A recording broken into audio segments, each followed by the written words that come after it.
اس painting کے بارے میں پختہ ارادہ کر چکا ہوں کہ کسی کو فروخت نہیں کروں گا، چاہے کوئی مجھے اس کا معاوضہ 1 کروڑ سے زیادہ ہی کیوں نہ دے۔ ساحل عمر نے اپنا فیصلہ سنا دیا۔ آپ نہیں جانتے کہ آپ کس مصیبت میں گرفتار ہونے والے ہیں۔ بازگت نے ڈرایا، مجھے خوفزدہ کرنے کی کوشش نہ کریں، میں اپنے فیصلے اتنی آسانی سے نہیں بدلا کرتا۔ او میں آپ کو کیسے سمجھاؤں؟ بازگت نے ہاتھ ملتے ہوئے کہا، آپ نے انکار کر کے اچھا نہیں کیا۔ آپ نہیں جانتے کہ طاغوتی قوتیں آپ کے گرد کیسا جال بن رہی ہیں۔ اچھا میں چلتا ہوں، جب آپ تہکال کی پینٹنگ بنا لیں تو مجھے فون کر دیجیے گا، میں آ کر لے جاؤں گا اور منہ مانگا معاوضہ دے جاؤں گا۔ سب کا آقا آپ کو خوش رکھے۔ یہ کہہ کر وہ درخت کی طرف بڑھ گیا۔ اس نے ساحل عمر کے جواب کا انتظار بھی نہیں کیا۔ ساحل عمر اپنے رستے پر چل دیا۔ تھوڑا آگے جا کر جب اس نے درخت کی طرف دیکھا تو اسے بازگر نظر نہیں آیا۔ اتنی جلدی وہ کہاں گم ہو گیا؟ اس نے رک کر ادھر ادھر نظر دوڑائی تو وہ اسے سامنے چھوٹی سڑک پر کافی فاصلے پر تیز تیز قدموں سے جاتا نظر آیا۔ اسے حیرت ہوئی کہ اس نے اتنا فاصلہ چند سیکنڈوں میں کیسے طے کر لیا۔ ساحل عمر پان کھا کر اور ایک پان لے کر گھر واپس آیا تو خاصا الجھا ہوا تھا۔ بازگر اسے اچھا خاصا پریشان کر گیا تھا۔ بچھو کی طرف اس کا جھپٹنا اور بچھو کا ایک دم تصویر کے پیچھے چلے جانا اور اس کے جانے کے بعد پھر اپنی جگہ پر واپس آ جانا اور بازگر کا گھر سے باہر اس کا انتظار کرنا، اس تصویر میں اس کی غیر معمولی دلچسپی اور غیر معمولی معاوضے کی پیشکش، یہ ساری باتیں اس کی الجھن میں اضافہ کر رہی تھی۔ وہ اپنے اسٹوڈیو میں ایک اسٹول پر آ کر بیٹھ گیا۔ ٹیلی فون اٹھا کر اس نے اپنی گود میں لیا اور مسعود افاقی کا نمبر ملانے لگا۔ دوسری گھنٹی پر ٹیلی فون اٹھا لیا گیا۔ ادھر سے مسعود کی آواز سنائی دی، ہیلو یار مسعود، وہ نثار فاروقی ٹھیک کہہ رہے تھے، ساحل عمر نے بات شروع کی۔ میں سمجھا نہیں، مسعود نے کہا جواب میں۔ ساحل عمر نے بازگر کی آمد سے لے کر اس کے جانے تک ساری رویداد سنا دی۔ تم نے خواہ مخواہ ان پر شک کیا؟ مسعود نے ساری داستان سن کر کہا، وہ بات ہی انہوں نے کچھ ایسی کہی کہ اس پر یقین آنا مشکل تھا۔ ہاں اگر میں خود اپنی آنکھ سے بچھو کو پیچھے جاتے ہوئے نہ دیکھ لیتا تو اب بھی یقین نہ کرتا، اس نے وضاحت کی۔ اب تو یقین آ گیا کہ نثار فاروقی نے جو کچھ بتایا سچ بتایا تھا۔ مسعود نے کہا، شہزادے تم نے اس تصویر کو بیچ کیوں نہیں دیا؟ اتنے اچھے پیسے اب کون دے گا؟ مجھے یہ تصویر اب فروخت نہیں کرنی۔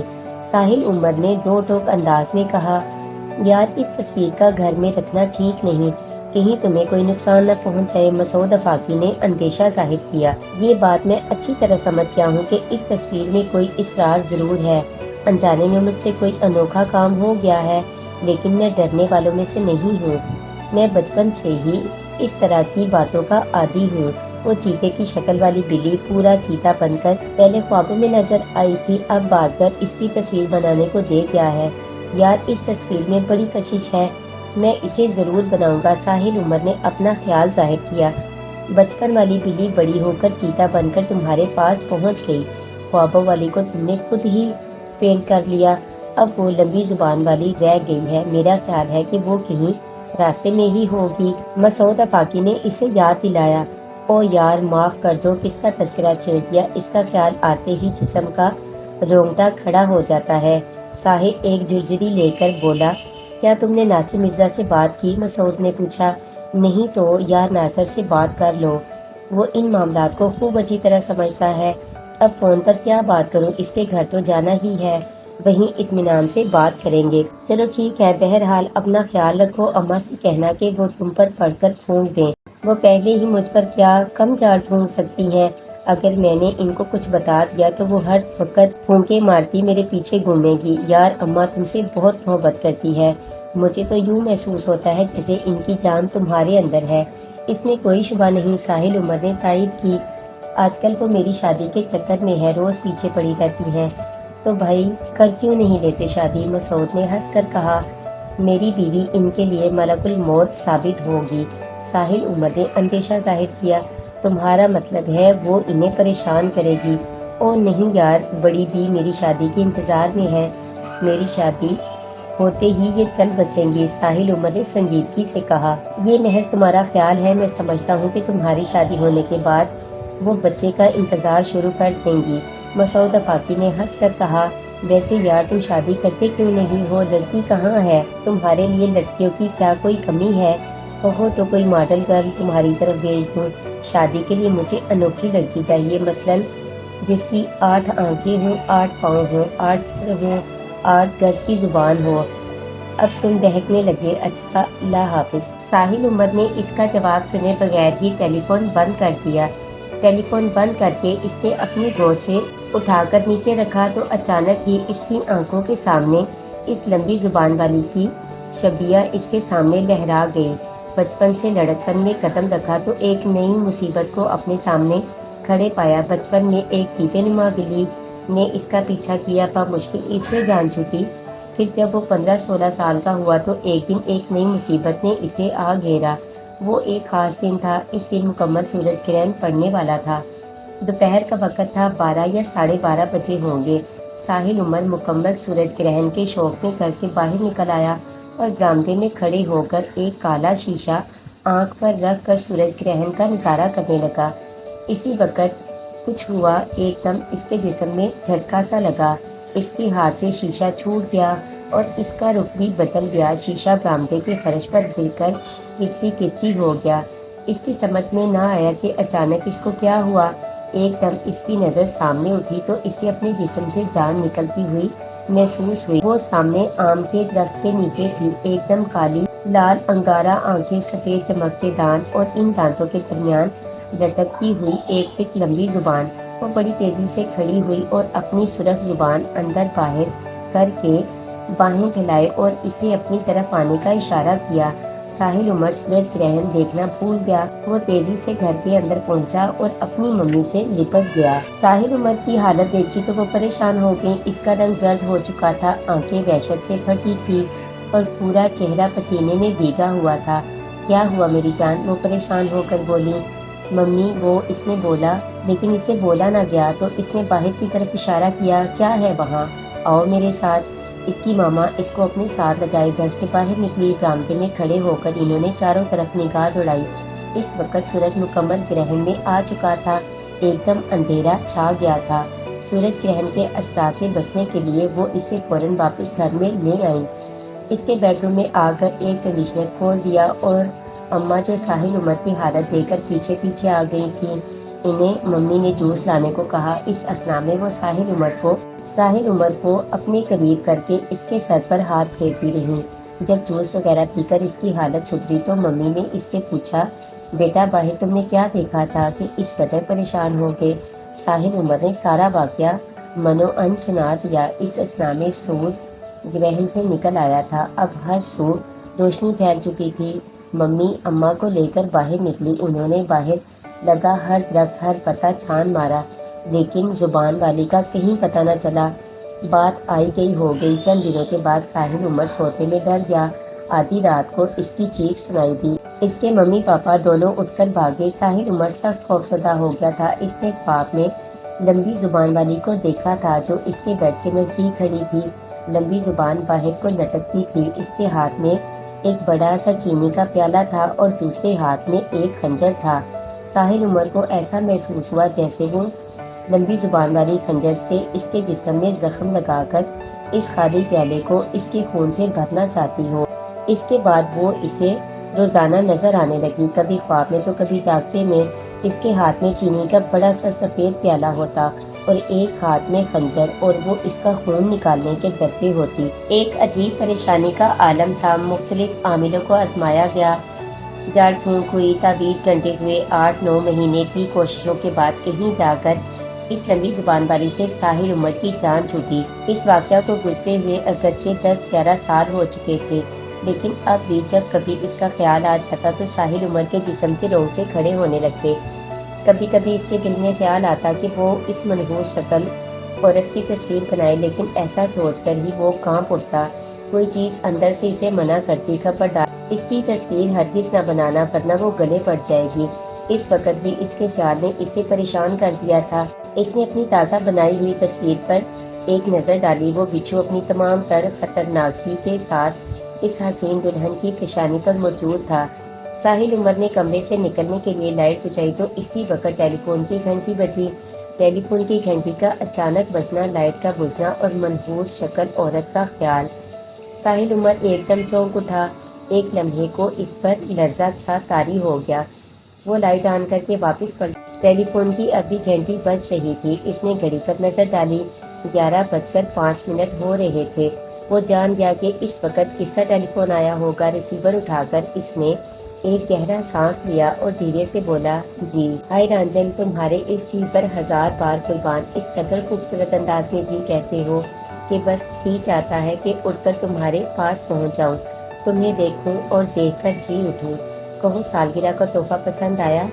ساتھ ہی اس کی کھنکدار ہنسی سنائی دی۔ ہاں، بڑا مزیدار تحفہ تھا، کھا کر بڑا مزہ آیا۔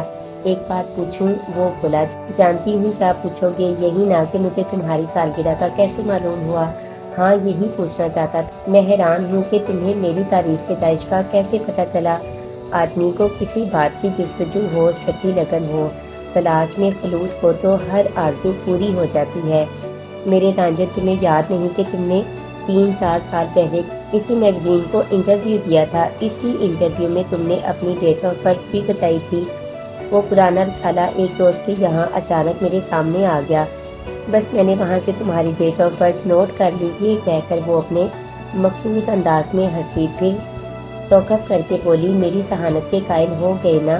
میں مان گیا تمہیں۔ ساحل عمر خوش ہو کر بولا، اپنا نام بتانا پسند کرو گی؟ میں بے نام ہوں، تم میرا جو چاہے نام رکھ دو، جس رنگ میں چاہے رنگ لو۔ وہ ہنسی اور ہنستی چلی گئی۔ ناگن کہوں؟ ساحل عمر نے چھیڑا۔ ہاں کہو، لیکن اتنا یاد رکھنا، سچ مچ ناگن بن جاؤں گی تمہیں ڈس لوں گی۔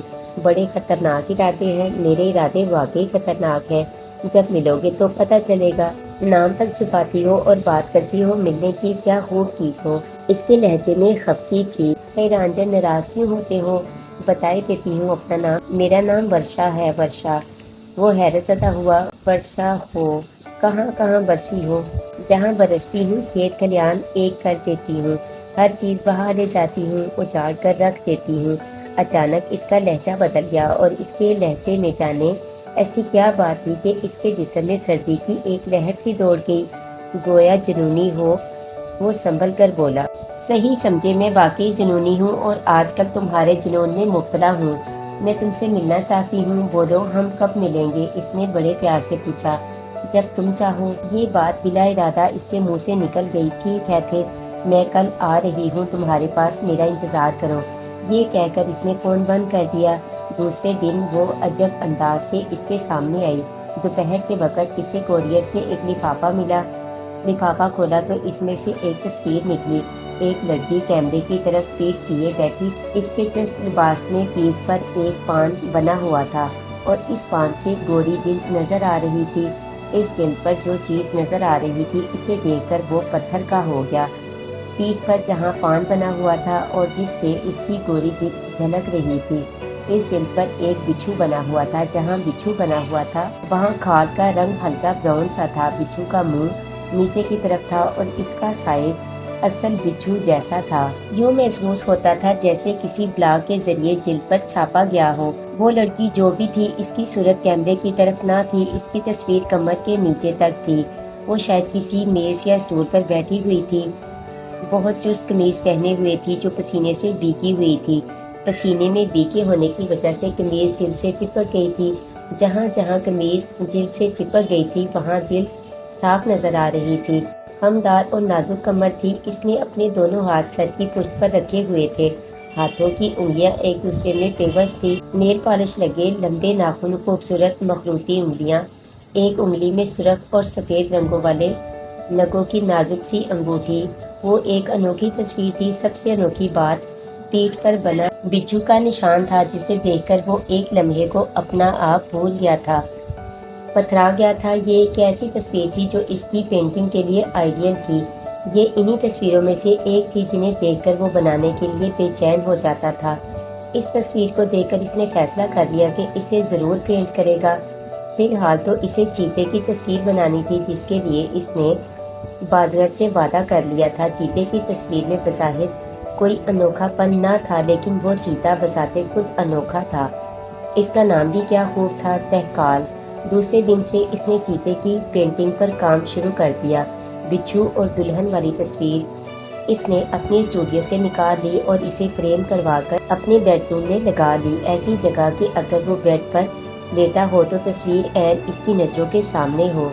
جب وہ صبح سو کر اٹھے، پلکوں کی چلمن اٹھے تو اس کی دید ہو اس پینٹنگ میں اس کی دلچسپی بڑھتی جا رہی تھی۔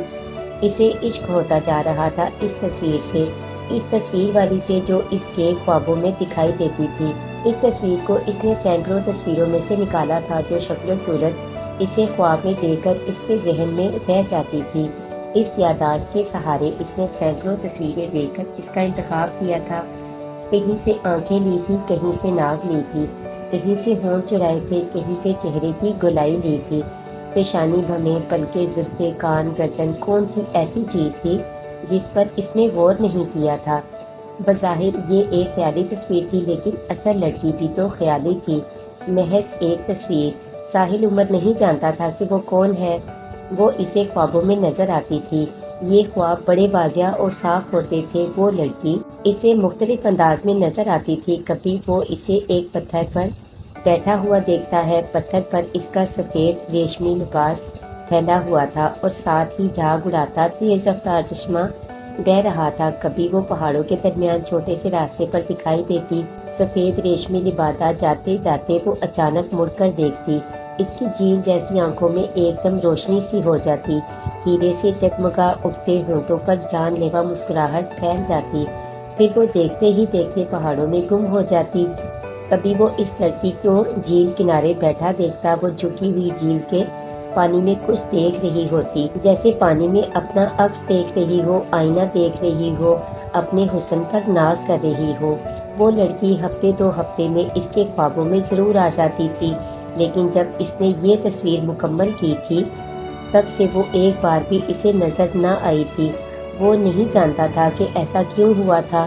پھر ایک رات وہ اسے اچانک نظر آئی، وہ بڑی اذیت میں تھی۔ اسی رات ساحل عمر تصویر کو دیکھتے دیکھتے سو گیا تھا، تب اس نے اسے خواب میں دیکھا تھا۔ وہ پتھر پر کھڑی تھی، چشمے کا پانی اس کے پیروں کو چھوتا ہوا گزر رہا تھا، اس کے چہرے پر کرب کے آثار تھے، یوں محسوس ہوتا تھا جیسے وہ کسی تکلیف میں مبتلا ہو۔ اب تک وہ لڑکی جتنی بار بھی نظر آئی تھی وہ کبھی ساحل عمر سے مخاطب نہ ہوئی تھی، بلکہ ساحل عمر نے خود اس کے ساتھ کھڑے ہوئے آج تک نہ دیکھا تھا۔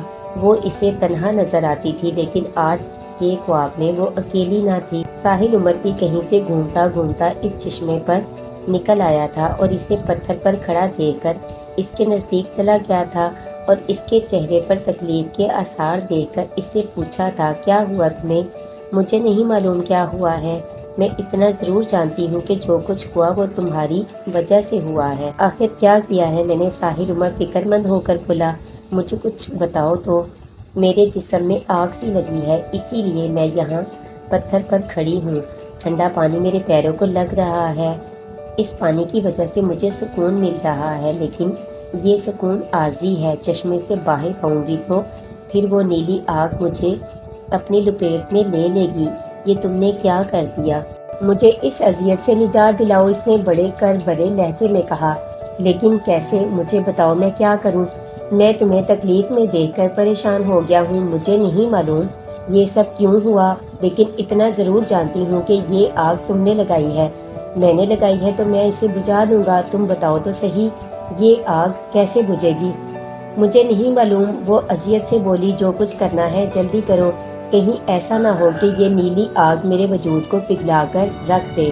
نہیں، میں ایسا کبھی نہیں ہونے دوں گا۔ یہ کہہ کر ساحل عمر نے اس پتھر کی طرف چھلانگ لگائی جہاں وہ لڑکی کھڑی تھی، لیکن وہ اس پتھر تک نہ پہنچ سکا۔ وہ چشمے میں گر گیا اور تیز رفتار چشمہ اسے بہا کر لے چلا گیا۔ اس نے چشمے سے نکلنے کے لیے ہاتھ پاؤں چلائے تو اچانک اس کی آنکھ کھل گئی۔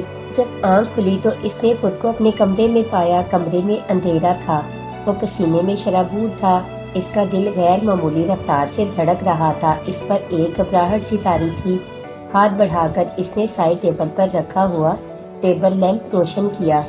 کمرے میں ایئر کنڈیشنر چل رہا تھا، چھت کا پنکھا بھی چل رہا تھا، اس کے باوجود اس کا بدن بھیگا ہوا تھا۔ اس نے اٹھ کر پنکھا تیز کیا اور بیڈ پر بیٹھ کر لمبی لمبی سانسیں لینے لگا۔ پھر ساحل عمر نے اس تصویر پر نظر ڈالی۔ ٹیبل لیمپ کی روشنی میں وہ کچھ زیادہ ہی پر اسرار محسوس ہو رہی تھی۔ تصویر جوں کی توں تھی، اس میں کوئی تبدیلی نہ تھی۔ خواب والی لڑکی کو آج اس نے بہت قریب سے دیکھا۔ اس تصویر اور لڑکی کی صورت میں کوئی فرق نہ تھا۔ فرق اگر تھا تو صرف اتنا کہ تصویر میں وہ دلہن کے روپ میں تھی اور خواب میں ایک سفید ریشمی لبادے میں نظر آتی تھی۔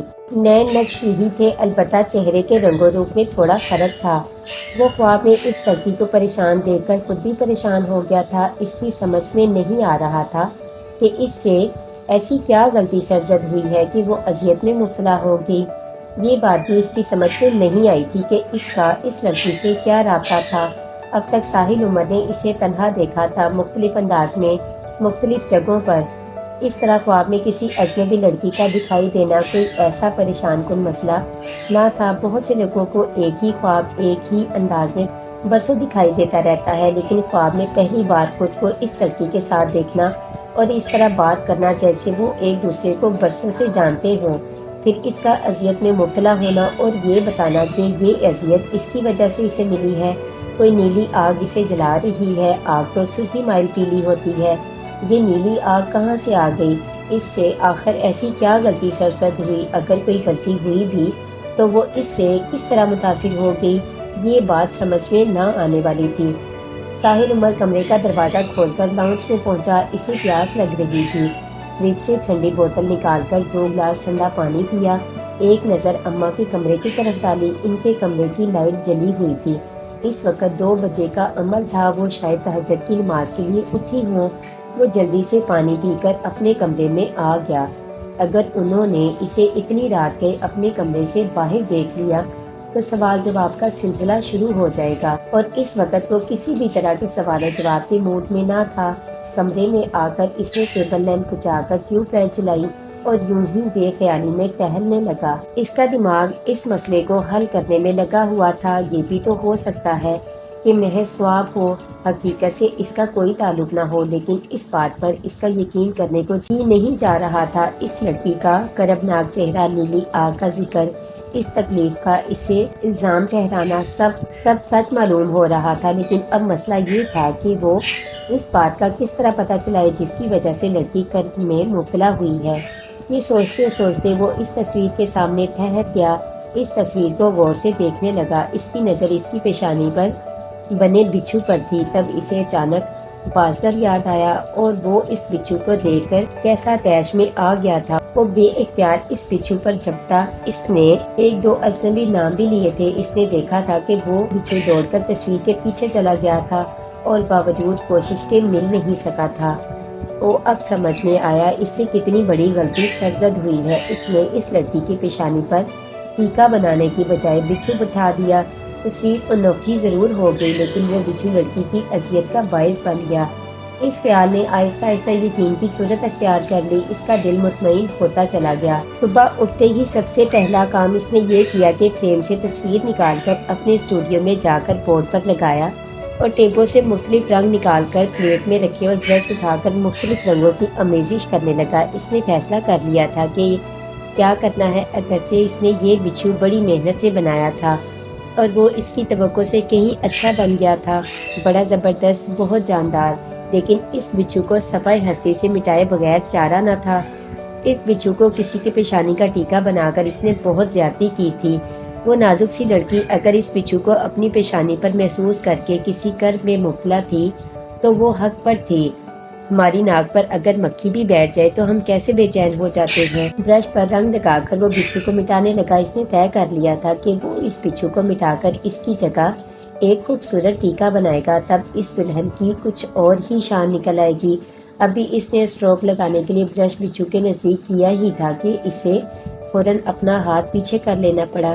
اس بچھو نے ایک دم سر اٹھایا تھا اور دیکھتے ہی دیکھتے وہ بڑی تیزی سے پلٹ کر تصویر کے پیچھے چلا گیا تھا۔ ساحل عمر برش میز پر پھینک کر فوراً بورڈ کے پیچھے گیا کہ دیکھ سکے کہ وہ بچھو کدھر جا رہا ہے، لیکن اتنی دیر میں وہ بچھو جانے کہاں سے کہاں پہنچ گیا۔ ساحل عمر اسے ڈھونڈتا ہی رہ گیا۔ اس نے کمرے کا ہر گوشہ، ہر کونا تلاش کر لیا، لیکن اسے بچھو نہ ملا۔ اماں ناشتہ بنا کر ساحل عمر کو اٹھانے کے لیے اس کے کمرے کی طرف جانے لگی تو انہوں نے اس کے اسٹوڈیو کا دروازہ کھلا پایا۔ انہوں نے اندر جھانک کر دیکھا تو ساحل عمر ادھر ادھر کچھ تلاش کرنے میں مصروف تھا۔ بیٹا خیریت تو ہے؟ یہ تم صبح ہی صبح کمرے میں کیا تلاش کر رہے ہو؟ اماں نے دروازے پر کھڑے ہو کر پوچھا۔ اماں بس خیریت نہیں ہے، ذرا تم اندر آ کر دیکھو۔ اس نے اپنی پریشانی بیان کی۔ ہائے کیا ہوا؟ اماں نے فوراً اپنا دل تھام لیا اور بہت سنبھل کر آگے بڑھی۔ جب ساحل عمر کے نزدیک پہنچی تو انہوں نے گھبرا کر پوچھا، ہاں کیا ہوا؟ اماں یہ دیکھو، اس تصویر کی طرف اشارہ کیا۔ ارے بھیا وہ بچھو کہاں گیا؟ وہ حیران ہو کر بولی، اسی کو ڈھونڈ رہا ہوں۔ یہ تم کیا کہہ رہے ہو؟ اماں کی سمجھ میں کچھ نہ آیا۔ میں نے یہ کہا اماں کہ اس دلہن کی پیشانی پر میں نے جو بچھو بنایا تھا وہ میری آنکھوں کے سامنے چل کر اس پوٹ کے پیچھے کہیں غائب ہو گیا۔ ساحل عمر نے ایک ایک لفظ پر زور دے کر کہا۔ اماں کا تو یہ سن کر حال برا ہو گیا۔ وہ بھاگ کر فوراً کمرے سے نکلی اور دھپ سے ڈائننگ ٹیبل کی کرسی پر بیٹھ گئی اور وہیں سے چلائی، ساحل بیٹا فوراً باہر آ جاؤ۔ اماں آ رہا ہوں، ذرا ایک نظر اور ڈال لوں۔ پھر وہ جب کمرے سے باہر آیا تو اماں دل پکڑے وحشت بھری آنکھوں سے اسے دیکھنے لگی اور بولی، ساحل وہ بچھو کیا واقعی غائب ہو گیا؟ تم سچ کہہ رہے ہو؟ ہاں اماں وہ بچھو واقعی غائب ہو گیا، میں بالکل سچ کہہ رہا ہوں، ساحل عمر نے سنجیدگی سے کہا۔ بھیا تمہیں اس بات سے ڈر نہیں لگ رہا؟ ہاں اماں مجھے ڈر لگ رہا ہے، دیکھو میں کانپ رہا ہوں، ساحل عمر نے ہنستے ہوئے کہا۔ بیٹا تمہیں مذاق سوچ رہا ہے اور میرا دل بیٹھا جا رہا ہے۔ ہائے پتہ نہیں وہ کیا چیز تھی، میں تو اسے پہلی دفعہ دیکھ کر ہی ڈر گئی تھی۔ ساحل اب کیا ہوگا؟ اماں کچھ نہیں، آؤ ناشتہ کر لو، ساحل عمر نے بڑے اطمینان سے کہا اور پھر وہ خاموشی سے ناشتہ کرنے میں مصروف ہو گیا۔ چائے پیتے ہوئے اچانک اسے کچھ خیال آیا۔ اس نے اماں سے پوچھا، اماں مرجینہ کہاں ہے؟ وہ تمہارے بیڈ روم کی صفائی کر رہی ہے، اماں نے بتایا۔ ملازمہ کا اصل نام تو شاہدہ تھا لیکن ساحل عمر نے اس کا نام مرجینہ رکھا ہوا تھا۔ وہ سانبے رنگ کی ایک نوجوان لڑکی تھی، پہلے اس گھر میں اس کی ماں کام کرتی تھی لیکن جب سے وہ بیمار رہنے لگی تھی تو شاہدہ نے کام کرنا شروع کر دیا تھا۔ اماں کو اس کا کام اس قدر پسند آیا کہ انہوں نے پھر اسے یہیں پہ مستقل کر لیا۔ ساحل عمر نے اس کا نام مرجینہ کیوں رکھا تھا یہ بات خود اس سے بھی معلوم نہ تھی، بس پہلے دن جیسے ہی اس نے اسے دیکھا مرجینہ کہہ کر پکارنا شروع کر دیا۔ کچھ عرصہ کے بعد اماں نے بھی یہ نام قبول کر لیا، وہ بھی اسے مرجینہ کہہ کر بلانے لگی۔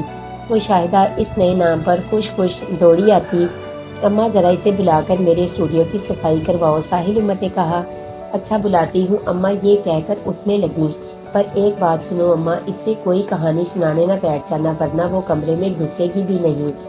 اتنا میں سمجھتی ہوں، اماں نے اسے گھورتے ہوئے کہا۔ ہاں اتنا ضرور کہہ دینا کہ کوئی کیڑا مکوڑا نظر آئے تو مجھے فوراً بلا لے، ساحل عمر نے ہدایت کی۔ ٹھیک ہے، وہ جاتے ہوئے بولی۔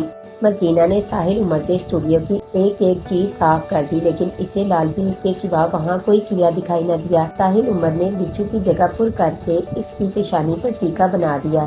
ٹیکا بن جانے کے بعد اس لڑکی کی پیشانی جگمگا اٹھی۔ 2-3 گھنٹے کی محنت کے بعد وہ تصویر فریم ہو کر پھر اپنی جگہ پہنچ گئی۔ اب وہ مکمل دلہن لگ رہی تھی۔ اسے اس روپ میں دیکھ کر ساحل عمر کے دل کو خاصا سکون محسوس ہوا۔ ماں نے اسے دیکھا تو وہ اسے دیکھتے ہی نہال ہو گئی، بولی، ہائے کتنی پیاری دلہن ہے، کاش میرے ساحل کو ایسی دلہن مل جائے۔ اماں آپ کے ساحل کو ایسی دلہن مل سکتی ہے، ساحل عمر نے ہنس کر کہا۔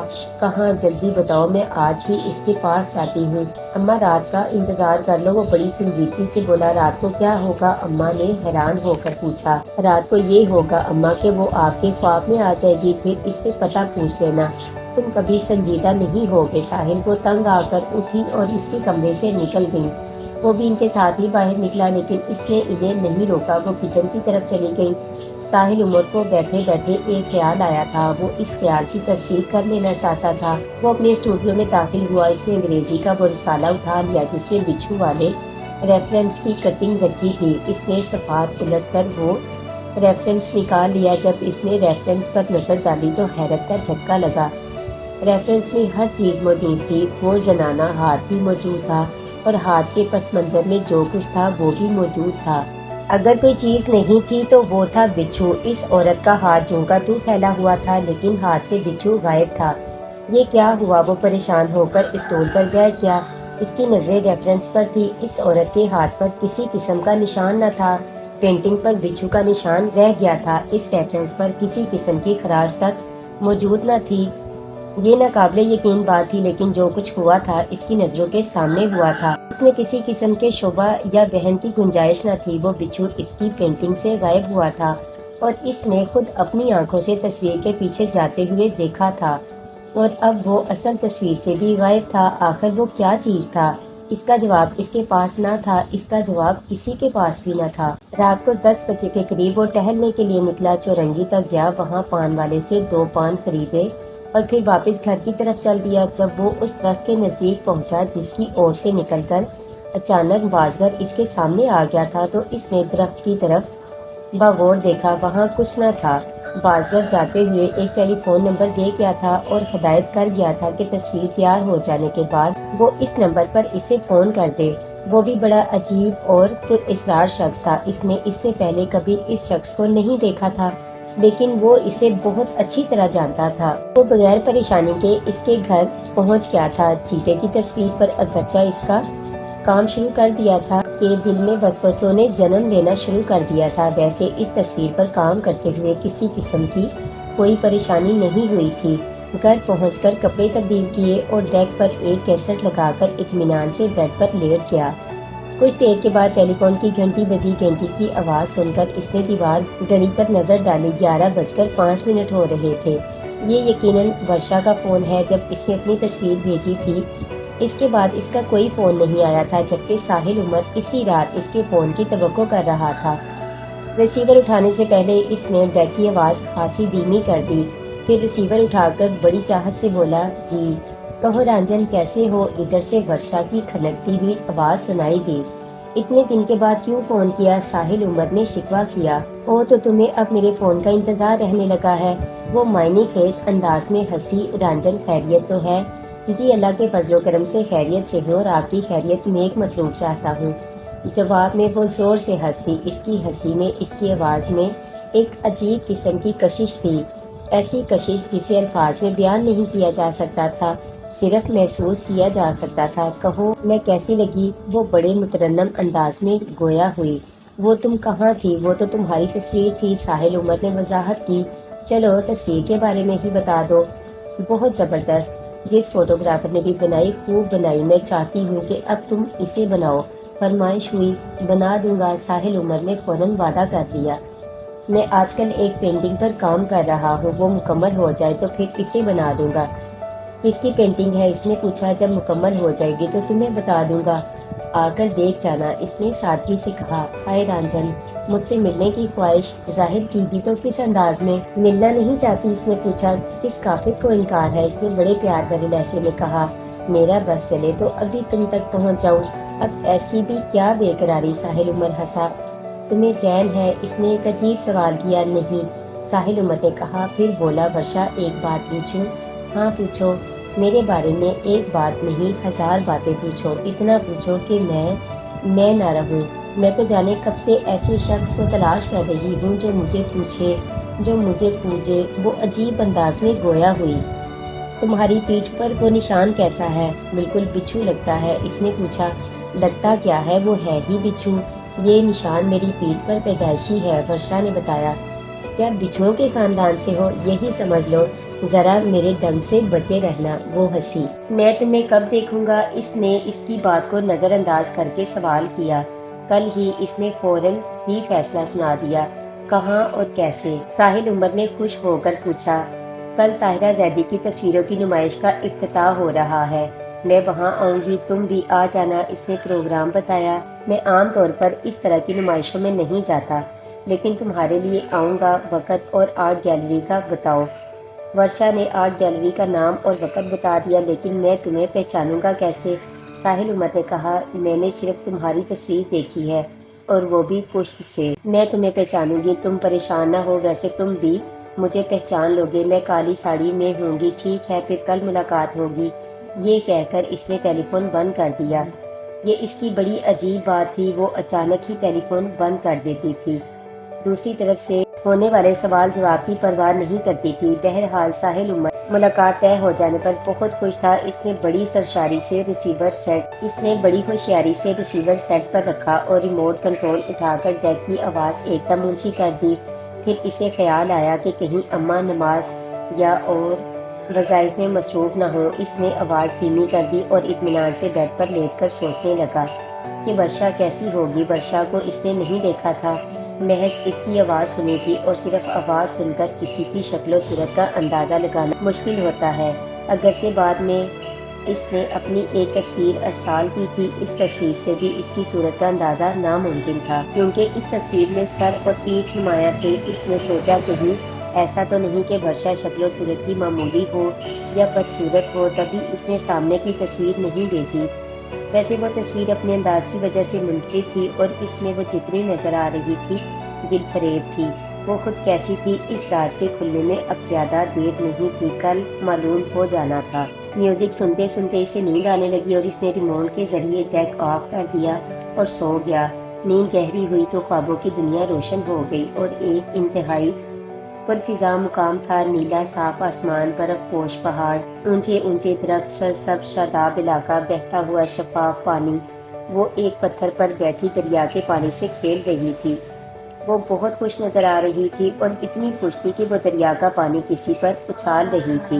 وہ بہت خوش نظر آ رہی تھی اور اتنی خوش تھی کہ وہ دریا کا پانی کسی پر اچھال رہی تھی۔ تب اس نے دیکھا کہ وہ جس پر خوشی میں پانی اچھال رہی ہے وہ کوئی اور نہیں، خود ساحل عمر ہے۔ وہ پانی کے چھینٹوں سے بچنے کے لیے اپنے ہاتھ پاؤں پھیلائے ہوئے ہے۔ مت پھینکو پانی، میرے کپڑے بھیگ رہے ہیں، ساحل عمر نے احتجاج کیا۔ تو بھیگنے دو، وہ ایک ادائے بے نیازی سے بولی، اور ایک مرتبہ پھر پانی اس کے اوپر اچھال دیا۔ آج تم بہت خوش ہو، خیر تو ہے؟ ساحل عمر نے پوچھا۔ ہاں، آج میں بہت خوش ہوں، اس نے مسکرا کر کہا۔ ایسی کیا خوشی مل گئی آخر؟ ساحل عمر نے پوچھا۔ خوشی تو تمہیں نے دی ہے، کیا تم نہیں جانتے؟ اس نے بتایا۔ عجیب بات ہے، میں نے تمہیں خوشی دی ہے، اس سے پہلے میں نے تمہیں رنج دیا ہے۔ نہ تو مجھے رنج دینے کی وجہ معلوم ہو سکی اور نہ اب خوشی کی وجہ معلوم ہے۔ کچھ بتانا پسند کرو گی؟ ساحل عمر نے پوچھا۔ تم نے میرے ماتھے پر ٹیکا سجا دیا، ایک عذاب سے مجھے نجات دلا دی، اس سے زیادہ خوشی کی بات اور میرے لیے کیا ہو سکتی ہے؟ اور یہ سب تمہاری وجہ سے ہوا۔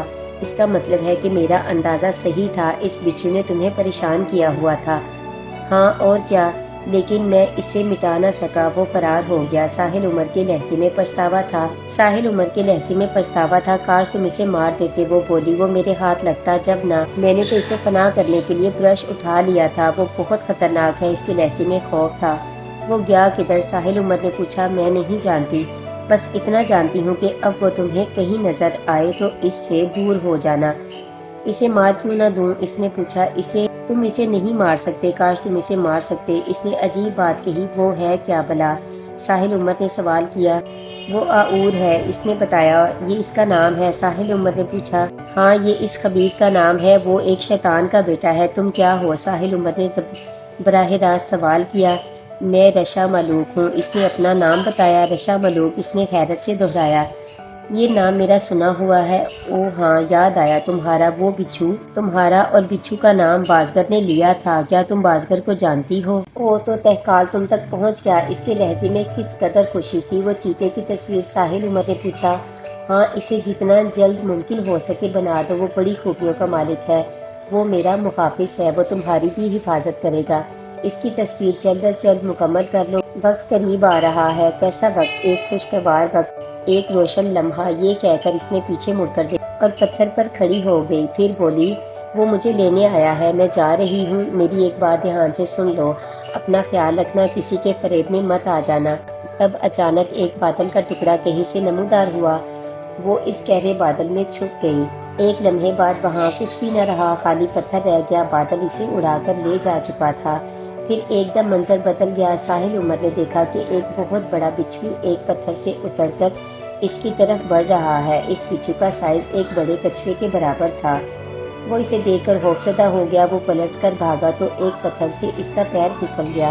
تبھی اس کی آنکھ کھل گئی، اس نے خود کو اپنے بیڈ پر پایا، کمرے کی لائٹ جل رہی تھی۔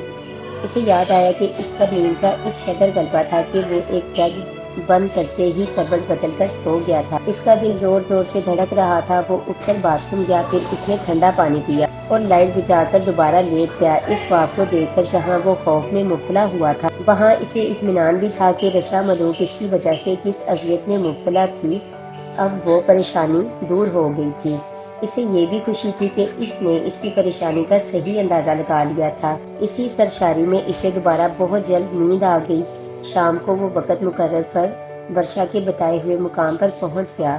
تصویر کا افتتاح ہو چکا تھا۔ آرٹ گیلری میں خاصا رش تھا، مردوں سے زیادہ عورتوں کی تعداد تھی۔ وہ بھی اسی رش میں شامل ہو گیا اور ایک ایک کر کے تصویروں کو دیکھتا آگے بڑھنے لگا۔